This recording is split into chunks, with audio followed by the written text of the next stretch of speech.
Hey everybody, Hunter back again from Showtime Studios. We are doing another update and a little bit of a tutorial in this episode also. I've already uploaded, if you haven't noticed yet, I have put up two updates on the little Bedford build, and it's coming along real nice. As you can see, we got it sitting here on the board. I usually use a raised board when I do my weathering and stuff like that. It kind of gives me an idea of what it's going to look like when it goes on the show table. So what we have done to it right now is we have went in and took all the salt off of it. And I showed you how to do that in the last tutorial, the video right before this one. And we got all that off, got everything cleaned down, got it down where we had our primer spots and just our green paint. And then we went in and went over the entire chassis with the Tamiya panel line accent color. And that was the black that we used on that. And we basically did a sludge bath on this. Basically, we just went in and brushed it on. In fact, I used, it was this brush right here. I used this about a 1/4 inch wide brush, dipped it in the panel line accent color, and just kind of did the whole entire chassis everywhere. And even underneath, I took a lot of the excess and stuff off as I was going along. But this is what it looks like underneath. Now, you'll see some spots here on the bottom of the tires. I have not weathered the tires on the bottom side yet. We're getting there. I'm mixing up a few different colors to see which one goes best with the frame color. So that's what we have going on with the tires. I've got a little bit of weathering done on the tops and also on the sides of them. It'll be a lot more, and then we'll be doing powders on this also. So we got that done, and I went ahead and, of course, I slipped the tires on the wheels. And then after we got the panel line accent color dry and everything was ready to go there, I went back in and took it off in a few areas that was a little bit too heavy. Got that taken care of. And then the next step that we did is I actually went in with a real light green. And just to give you an idea of the color that I used on it, it is a Tamiya color, but it's this color here. And I mean, it's a very, very light green. This is actually Sublime green. And what I used was Tamiya light green.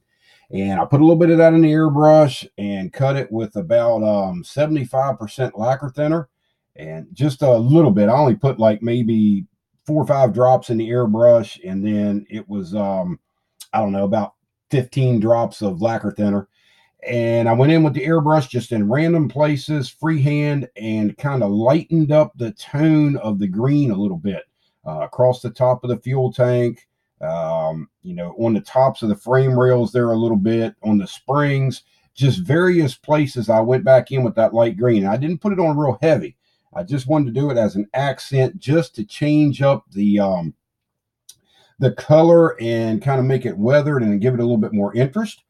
So once we got that done, I came back over here to the bench and put the engine in.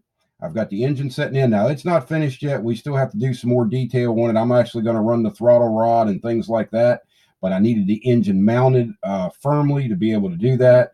And we still have some more weathering and dry brushing and things like that to do on the engine. So, but this is a good spot to have it, especially when you get to doing your weathering, because the engine's sitting as it would be in the one-to-one vehicle. And as it weathers in that exact position right there. So that's what I try to simulate on my models. And the step that we're up to now is actually a step that I really enjoy. And you can see a little bit of it on here. Let me see if I can hold it up and see if we can get a view of it here, get it to zoom in there. There we go. You can see some of the dry brushing that we're starting on the cross member and on the fuel tank there, various places on the springs. That's the step we're up to now. And that's something I just want to do a quick little tutorial on, just to show, I've done dry brushing tutorials before, but I don't think I've ever done them on a weathered build. And I always use dry brushing, no matter, whether it's a clean showroom fresh build or if it's a weathered build. I still use the dry brushing technique, and I use the Testors Model Master Chrome Silver, and I shake it up, and what's in the cap here is what I use from. And of course, it's just like we always did before on the dry brushing. You just want to dip the bristles in, and then you come over here on your cloth, and you're going to wipe the majority of that paint off. And I know Todd H from Lugnut's Garage, he tried the dry brushing technique and got it a little bit heavy. And I just wanted to kind of touch on that subject there a little bit. When you first go in and dip the brush and clean it off on your towel like that, when you first go in here to make when you touch the model for the first time, you want to touch it very, very lightly and see how much silver transfers over. If you have a lot of silver just barely touching the surface, you have too much in the brush. So go back over here and wipe it back out on your cloth again, and then come back in and barely touch it. And then once you get the hang of how much needs to be in the brush, it gets pretty easy from that point. But you just want to kind of scoot it around. We're trying to highlight like the rivets and the bold areas that we have here, the edges of stuff. And this will be hard to show up on camera because this is a very, very subtle technique that we do, but it adds a lot of dimension to the model and a lot of interest. And it's just one of those things that really makes a plastic model look metal. And we do it on the inside of the frame rails. We pretty much dry brush just about everything on the model. I'll do the inside of the frame rails, all of my brackets, like the spring hangers up here, just to give it a little bit of a worn look. Like on this bar out here, like toward the ends of it where you would have a little bit more wear through the paint, we go ahead and dry brush that a little bit. And across the top of it, from where people may have been standing on it at one time or another, you can kind of go in and get it a little bit more silver in some areas and a little bit lighter in others. And then other areas you won't have any silver showing at all. It'll be just the green paint. But like I say, this is a very subtle technique, and you want to be very careful on how much paint you actually have left in the brush. And we're going to go ahead and start here again. I'm going to dip into the cap, a little bit on the end of the brush. We're going to spread it here on the cloth. And then we're going to go in on the, let's see, let's pick a spot here that you guys can see pretty easy. We're going to go in on this little tread plate here. And we're just going to very lightly touch the surface. And I can see that it's putting down a little bit more than I want it to. So go back over here, brush some of it off, and then come back over to it, and you should be good to go. But you want to keep the brush very light. Just use the weight of the brush on the surface, and it creates a very nice effect, a worn effect, and it does make your model look a lot more like metal than plastic. And that's why I really enjoy this technique. And this is one of the, armor guys that's what they do on all of their models, the chipping and the dry brushing and stuff like that. And it just makes a very good looking model when you're done. And if you want an area that's, like down to bare metal or something, you can go ahead and brush a little bit heavier and create that look. And just like anything else, it's, whatever looks good, whatever you're trying to replicate as far as the wear pattern on your different components is how much you put on. You can put on a little, you can put on a lot. I like to keep everything pretty subtle. I don't like to do a whole lot of dry brushing as far as putting silver down. It's just a very subtle accent is what you're going for. And like I say, I'll do that on everything. I've already done the rear end in here. And we're going to go back here now and do the edge of this cross member. And you don't want to keep everything, dead even. Make it random. You don't want to have a silver line go all the way across.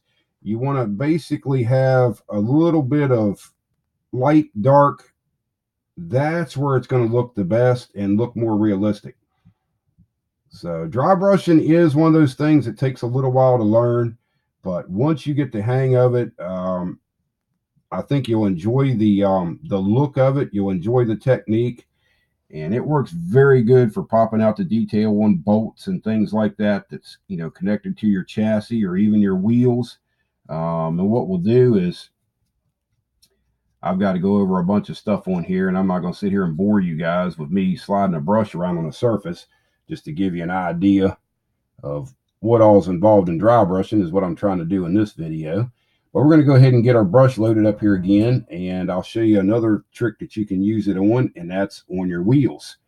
And you'll see a lot of guys go in with a toothpick and just dot each one of the lug nuts, and it works okay, but this is a much more accurate way to do it.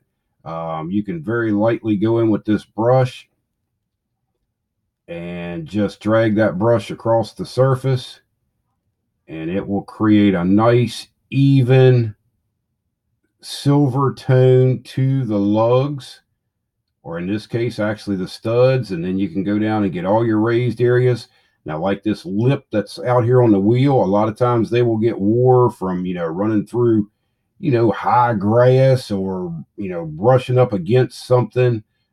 So you can go through and dry brush that little lip that's on the wheel, and you can make it a little bit more silver in some areas and next to nothing in others, and that's when it really starts to look realistic. The other thing you can do is come in and lightly go around the lock ring and just get a little bit of silver detail on it, and we'll hold it up here. I mean, it makes a world of difference, as far as the weathered look of the vehicle. So that's what you do. And I mean, same thing underneath. Now, a lot of guys say that they don't like to do a lot of dry brushing underneath because your dry brushing is actually simulating a shadow. And like the light would be shining on something. And that is true. But what I like to do with dry brushing underneath is it makes everything look metallic, especially when you have something sitting on a mirror.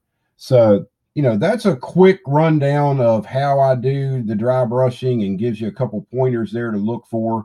One thing I would recommend for, the guys that's never done it before, don't go in on a model that you're building and you want to come out real good and try this technique. You want to pick up a scrap body or even a piece of, parts tree that has some parts left on it, and just go in and practice dry brushing on something like that. You don't want to go in for your very first time and try it on your model. Todd H done that on his springs on his Chevrolet pickup that he's doing, and he ended up having to pretty much color the spring in silver because he got it too heavy. If he would have practiced a little bit on something other than the model he was doing and got a feel for it, it would have come out real good for him.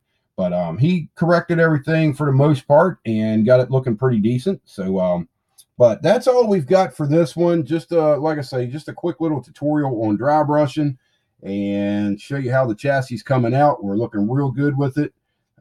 Next, after we get the chassis all pretty much wrapped up, we'll be moving on to the tank assembly. And then we have to get the cab and everything configured because I am doing a two-tone on this. And I'll show you in an upcoming episode what the second color is going to be. What we're going to do on the as far as the green on the body, that will be down low, but it will be mixed a little bit lighter than what's on the chassis. And I like to do that because the green that we have down here, we want to be in the shadows and we want it darker, just like it would be on the real vehicle. Sunlight doesn't really get down into that area with the body and the tank and all that on, unless it's coming directly in from the side. So we're going to lighten up this green a little bit when we spray it on the body.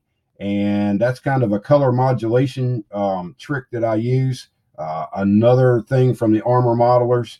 So, I've had people ask me if a lot of my techniques will, go over to other genres of building. Yes, they do. A lot of my techniques come from other genres of building, and I put them to use on automotive along with many other modelers out there. So like I say, that's all we've got for this one. If you have any questions or whatever on dry brushing, send me a message, let me know, and we'll be more glad to help you out with that.